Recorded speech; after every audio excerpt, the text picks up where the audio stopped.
13ই March 2026 শুক্রবার ভাষা খড়িবেড়িয়া তৃণমূল কংগ্রেস কার্যালয় প্রাঙ্গণে 23তম রমজান ইফতার মাহফিল আয়োজন করলেন বিষ্ণুপুর 1 নম্বর ব্লক তৃণমূল কংগ্রেস সংখ্যালঘু সেলের সভাপতি আজারউদ্দিন মণ্ডল মহাশয়। এদিন এই অনুষ্ঠানে প্রধান অতিথি হিসেবে উপস্থিত ছিলেন রাষ্ট্রমন্ত্রী, পরিবহন দপ্তর, পশ্চিমবঙ্গ সরকারের মাননীয় শ্রী দিলীপ মণ্ডল মহাশয়। উপস্থিত ছিলেন বিধায়ক, সাতগাছিয়া বিধানসভা কেন্দ্রের মাননীয় শ্রী মোহনচন্দ্র নস্কর সহ বহু বিশিষ্টবর্গ। Bureau report, Kolkata today news. আমাদের এই বিষ্ণুপুর যেমনভাবে মমতা বন্দ্যোপাধ্যায় বলেন বা আদর্শকে মেনে চলেন এবং করেনও, যে ধর্ম যার যার, উৎসব হবে সবার।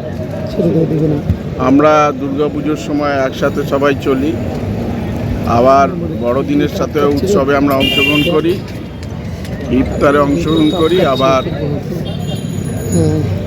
ঈদুল ফিতর, যেটা বিশ্বের সবচেয়ে বড় উৎসব মুসলিম সম্প্রদায়ের মানুষের মধ্যে। আজকে 23তম সেই মাহে রমজান। আমাদের বিষ্ণুপুর 1 নম্বর ব্লকের সংখ্যালঘু সেলের সভাপতি আজারউদ্দিন মণ্ডলের তত্ত্বাবধানে আমরা এই খড়িবেড়িয়ায় ইফতার মাহফিল আয়োজন হয়েছিল।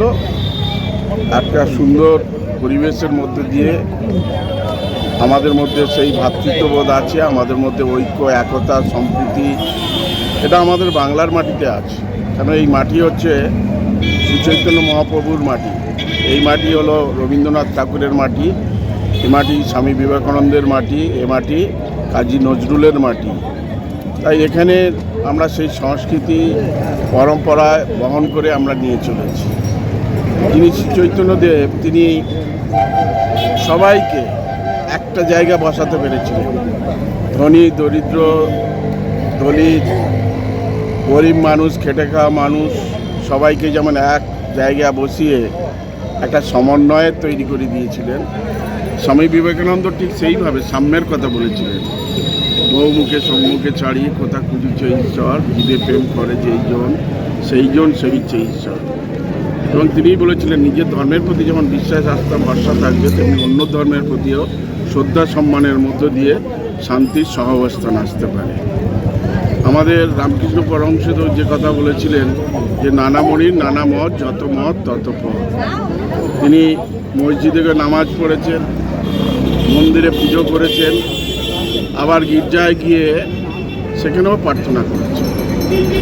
এটাই আমরা কেউ আল্লাহ বলি, আর কেউ আমরা আবার ভগবান বলি, কেউ জল বলে, কেউ পানি বলে, এটাই পার্থক্য, এছাড়া কিছু নয়।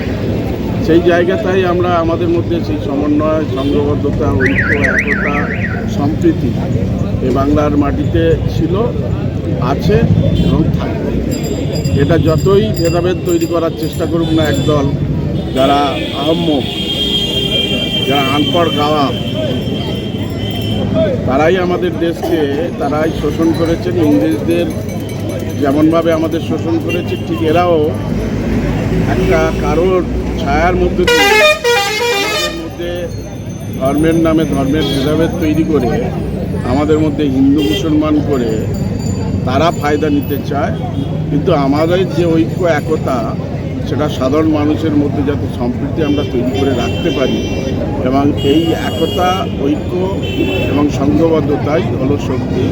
যে শক্তি যে কোনো অশুভ শক্তির বিরুদ্ধে আমরা পরাজিত করতে পারবো। এবং আগামী দিন আমাদের এই বাংলার মাটিতে যে শান্তি ছিল, মমতা বন্দ্যোপাধ্যায়ের মামাটি মানুষের সরকার সেই দায়িত্ব পালন করাটাই হলো ধর্ম। আসেন, ভোটের সময় আসেন, তারপর মাঝে মাঝে আসেন, ঘুরতে আসেন, ঘুরে যাবেন, কিন্তু বাংলার মানুষ মমতা বন্দ্যোপাধ্যায়ের উপর ভরসা করেন, তার উপর আস্থা রাখেন, তার প্রতি বিশ্বাস রাখেন। যেভাবে বাংলার মানুষকে, যেভাবে তিনি সর্বসমন্বয়ে, ভ্রাতৃত্ববোধের মধ্য দিয়ে, সম্প্রীতির মধ্য দিয়ে, উন্নয়নের মধ্য দিয়ে এবং এসআইয়ের মাধ্যমে আমাদের যে মর্যাদা, অধিকার কেড়ে নিতে চাইছিল, সংবিধানের অধিকার কেড়ে নিতে চাইছিল, সেটা একমাত্র মমতা বন্দ্যোপাধ্যায় দেখিয়ে দিলেন 29টা রাজ্যের মধ্যে যে না, আমরা সহজে আমাদের অধিকার কেড়ে নেওয়া যাবে না, এবং এটাই মানুষ লক্ষ্য করছে। नमस्कार, जय हिंद, जय भारत। ইফতার পার্টিতে এসেছে আমার দিলীপ দা এরকম লোক, হিন্দু বলুন, মুসলমান বলুন, খ্রিস্টান বলুন, কি আমাদের থার্ড জেন্ডার বলুন, যে কাজের জন্য দিলীপ দার কাছে দাঁড়ানো হয় সব কাজ করে। উনি কোনোদিন কেউকে অপমান করে না, গরিব থেকে গরিব গেলেও উনি যা বলে ওনার কাজ সব উনি সহযোগিতা করে দিলীপ দা। আর দিলীপ দার মতন আমরা লোক পাবো না। অনেক এমএলএ ছিল, অনেক মন্ত্রী ছিল, কিন্তু দিলীপ দা আমাদের ঘরের মতন। আমি নিজে বলছি, পপি মাসি আমাদের ঘরের মতন। ও আমাদের বিষ্ণুপুরে এই দক্ষিণ থেকে নিয়ে যেরকম করে দিলীপ দা সবার জন্য, হিন্দু মুসলমান শিখ ইসাইর জন্য দিলীপ দা অনেক কাজ করতেছেন আর অনেক সবার সাথে আছেন। দিলীপ দার মতন লোক আমরা পাবো না। এক নাম্বার কথা, ইফতার পার্টি আজহার ভাই করেছে, আমাদের সবাইকে নিমন্ত্রণ করেছে, দাওয়াত করেছে, আমরা এসেছি, রোজা খুলেছি। আর আমরা থার্ড জেন্ডার লোক, আমরা মাসি, আমরা এটাই আশীর্বাদ করব যে হিন্দু মুসলমান শিখ ইসাইর বাচ্চা বেঁচে থাক। আর আমি এটা চাবো আমাদের দক্ষিণ 24 পরগনা কি কলকাতার ভিতরে, আমি এটা চাবো যে দিদি থাকুক, দিদি কোনোদিন মানুষের প্রথমত বিষ্ণুপুর 1 নম্বর সংখ্যালঘু সেলের সভাপতি হিসাবে আমি প্রত্যেক বছর ইফতার মজলিসের আয়োজন করি দিলীপবাবুর সহযোগিতায়। দিলীপবাবু আমাদের আদর্শ, ওনাকে সামনে রেখেই আমরা সমস্ত প্রোগ্রাম করি। এর আগেও আমরা 5 জানুয়ারি যে সমস্ত প্রোগ্রাম করি আপনারা নিয়ে এসছেন এবং দেখেছেন অনুষ্ঠানগুলো। প্রত্যেকবারের নয়, এবারেও আমরা ইফতার মেহফিলের আয়োজন করেছি এবং প্রথমে আমি ভারতীয়, তারপরে আমি একজন ইসলাম ধর্মাবলম্বী এবং তারপরে আমি একজন তৃণমূল কংগ্রেসের সৈনিক। তো আমরা ধর্মাবলম্বী যে ধর্মেরই মানুষ হই না কেন, আমাদের উদ্দেশ্য কিন্তু একটা, সর্বধর্মের একটা সমন্বয় তৈরি করা। আমরা বিভিন্ন জায়গায় দুর্গাপূজা সভাপতিত্ব করেছি এবং বিভিন্ন খ্রিস্টানদের বিভিন্ন প্রোগ্রামে আমরা যাই এবং এই পবিত্র ইফতার মেহফিলকে সামনে রেখে, পবিত্র ঈদকে সামনে রেখে আমরা সমস্ত মানুষকে একত্রিত করে, রোজদার বেরোজদার হিন্দু মুসলমান সবাই একত্রিত হয়ে যে আনন্দের সঙ্গে একসঙ্গে একত্রিত হয়ে খাওয়া দাওয়া অনুষ্ঠান এবং রোজা ভাঙা, এটার মধ্যে একটা সাম্প্রদায়িক সম্প্রীতির পরিবেশ তৈরি হয় এবং সেটা আমরা বাড়তে দিতে চাই। সারা পশ্চিমবঙ্গে যেভাবে একটা রাজনৈতিক দল উস্কানিমূলক প্ররোচনামূলক কাজের মাধ্যম দিয়ে তাদের উদ্দেশ্য প্রণোদিত এসআইআরের মাধ্যমে মানুষের এক শ্রেণীর সংখ্যালঘুদের বিশেষ করে নাম বাতিল করে তারা ক্ষমতা আসতে চাইছে, কিন্তু সেটা কোনোদিনই হবে না। এখানে তৃণমূল কংগ্রেস হিন্দু মুসলমান খ্রিস্টানকে একত্রিত করে সবাইকে একসঙ্গে নিয়ে চলতে শেখায়। অভিষেক ব্যানার্জি আমাদের আদর্শ, দিলীপ মণ্ডল আমাদের আদর্শ এবং মমতা ব্যানার্জি আমাদের আদর্শ।